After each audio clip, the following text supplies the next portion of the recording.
So students, now we will study about the physical properties of known metals. अब हम physical properties of known metals के बारे में study करते हैं. Generally देखो known metals जो हैं ये metals की property के बिल्कुल opposite रहेंगे. Generally हमारे पास जो metals थे उनकी जो properties हैं तो उन्हीं के बिल्कुल opposite जो physical properties हैं वो सभी known metals की हैं. Let us start with the first physical property. It is a physical state. अगर हम physical state of a known metal के बारे में study करें, then we have known metals are either gases. मतलब ये gases भी हो सकते हैं और solids at room temperature. It means ये gases and solid दोनों ही form में exist कर सकते हैं. They may exist in gases as well as in solid state at the room temperature, but here is an exception is that कि हमारे पास जो bromine है, ब्रोमीन एक ऐसा नॉन मेटल है which is liquid at room temperature, जो कि liquid state में पाया जाता है at a room temperature. The next property is about the appearance of the surface. अगर हम इनकी surface के बारे में बात करें कि ये किस तरह के दिखाई देते हैं, इनकी appearance कैसी है, so the known metals vary in color. It means ये हम कह सकते हैं कि इनके जो कलर हैं, कलर अलग अलग इनके कलर हो सकते हैं. They have the different colors, vary in color with generally dull surfaces. और इनका जो surface होगा वो metals की तरह shining surface नहीं है, बिल्कुल opposite to the metals, because metals have the property of a luster. It means metals have a shine, but here known metal is just opposite to the property of metal, have the dull surfaces. हमारे जो known metals हैं उनका surface dull होता है, लेकिन इसमें भी एक exception है. Here the exception is that कि diamond जो कि सबसे ज़्यादा shining एलिमेंट है, हम जिसके बारे में जानते हैं, and it is used for making the jewelleries बनाने में भी काम आता है. सो हियर डायमंड जो है वो एक नॉन मेटल है, और आप सभी जानते हैं कि डायमंड की शाइन के बारे में कि वो डायमंड जो है वो काफी शाइनिंग एलिमेंट है. So next, crystals of iodine have a bright lustre. और अगर हम बात करें आयोडीन्स के क्रिस्टल्स की, तो आयोडीन भी नॉन मेटल है, उसके जो क्रिस्टल्स होते हैं they have also bright lustre और अ ब्राइट शाइन, उनके पास भी शाइन होती है. So here we have a diamond which is a shining element and it is also a known metal. The next property is that it is a conduction. अगर known metals के conduction के बारे में हम बात करें तो it is also opposite to the metals. Here mostly known metals are poor conductors of heat and electricity. Generally जो हमारे नॉन मेटल्स होते हैं वो पुअर कंडक्टर होते हैं हीट और इलेक्ट्रिसिटी दोनों के. बट अगर हम एक्सेप्शन की यहाँ पे बात करेंगे, then we have a exception of a graphite. एक ग्रेफाइट एक ऐसा नॉन मेटल है which is a good conductor of electricity. और आपने सुना भी होगा कि हम रोड्स बनाते हैं ग्रेफाइट की. The graphite rods are also used in the batteries. Batteries में भी कभी कभी हम ये ग्रेफाइट की रोड्स को यूज करते हैं. Why? Because ये जो ग्रेफाइट है ये एक ऐसा नॉन मेटल है which is a very good conductor of electricity.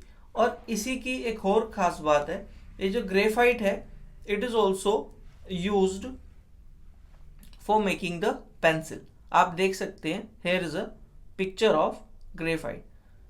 यहाँ पर आप एक डायग्राम भी देख सकते हैं ग्रेफाइट का, and it is a basic component और raw material for making the rods in the batteries and pencil, और पेंसिल बनाने के दोनों के ही पर्पज से ये यूजफुल है। The next property is hardness. अगर हम हार्डनेस के बारे में बात करें नॉन मेटल्स की, then non metals are very soft in nature, मतलब ये हार्ड नहीं होते। इसमें भी अगर आप एक्सेप्शन देखेंगे तो डायमंड के बारे में जैसे कि हम जानते हैं, diamond is a non metal, but इसकी प्रॉपर्टी कैसी होती है, diamond is a very hard material, काफी ज्यादा हार्ड मटेरियल होता है। इवन कि इतना हार्ड होता है कि आप उसको जितना भी फोर्स लगाएंगे तो वो कभी भी एक तरह से ब्रेकअप नहीं होगा। इट मींस उसके बीच में इंटरमोलिकुलर फोर्सेस जो है, उसकी स्ट्रेंथ जो है ना, वो काफी हाई है। The next property is malleability.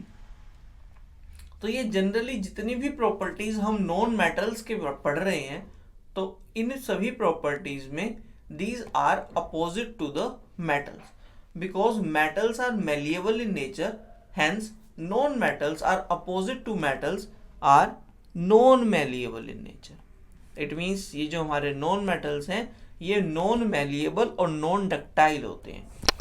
ये can not be converted to sheets, can't B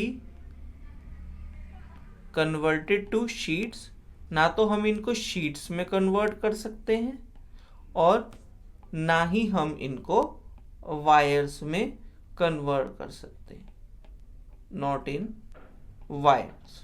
it means they are non ductile and non malleable in nature.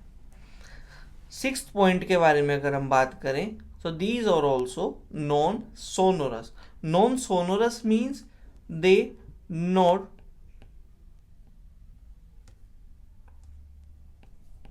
Produce, या ये बिल्कुल भी कोई रिंगिंग साउंड प्रोड्यूस नहीं करेंगे, not produce any ringing sound.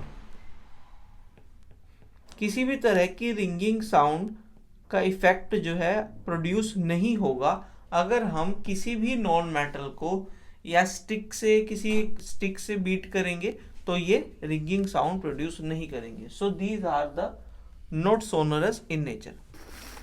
Seventh property के बारे में बात करें तो they have very low melting and a boiling point. तो इनका मेल्टिंग और बॉइलिंग पॉइंट जो होता है वो काफी लो होता है एज कंपेयर टू मेटल्स के कंपैरिजन में। Here also the exception is a diamond. यहाँ पर भी जो एक्सेप्शन है ये डायमंड के साथ है, क्योंकि जो डायमंड है आप जानते हैं, क्योंकि डायमंड जो है उसका स्ट्रक्चर ही कुछ ऐसा है, इट मीन्स उसकी inter spaces between the particles कह सकते हैं, या फिर उनके जो पार्टिकल्स हैं उनके बीच की जो फोर्सेस ऑफ अट्रैक्शन है वो काफ़ी ज़्यादा है। And due to this diamond का मेल्टिंग एंड बॉइलिंग पॉइंट तो हाई होगा। अगर हम डायमंड की बात करें तो डायमंड के केस में इसका मेल्टिंग और बॉइलिंग पॉइंट हाई होगा, बट उसी के कंपेयर बाकी जो हमारे पास जनरल नॉन मेटल्स हैं they have very low melting and boiling point. Now we talk about the reactivity. अगर रिएक्टिविटी के बारे में बात की जाए नॉन मेटल्स की, so they are generally form acidic और neutral oxide with oxygen. It means अगर आपका अगर हमारा नॉन मेटल रिएक्ट करेगा ऑक्सीजन के साथ, तो ऑक्सीजन के साथ रिएक्ट करके तो ये क्या बनाएगा, it will form the non metal oxide. Non metal oxide is formed.